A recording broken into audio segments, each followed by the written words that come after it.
এই মেয়েটি তার হবু স্বামীকে নিয়ে তার বয়ফ্রেন্ডের সঙ্গে দেখা করতে আসে। বলে আমি বিয়ে করছি। ছেলেটি শুধু একটাই প্রশ্ন করে, তুমি খুশি থাকবে তো? মেয়েটি বলে হ্যাঁ, বলেই সেখান থেকে চলে যায়। এরপর থেকে ছেলেটি সবসময় মদ খেতে থাকে। মেয়েটির সঙ্গে কাটানো মুহূর্তগুলির কথা মনে করে।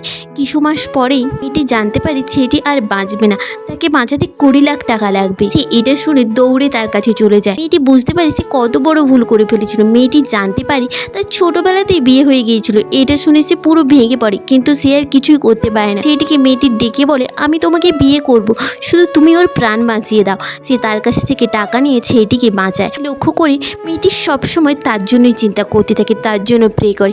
তাকে ছাড়া সে কিছুই বুঝতে চাইছিল না।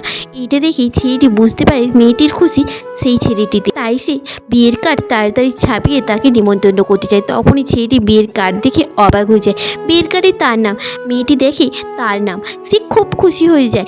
তখনই ছেলেটিকে সে থ্যাঙ্কস জানায়। ছেলেটি তাদের এক করে সেখান থেকে চলে যায়।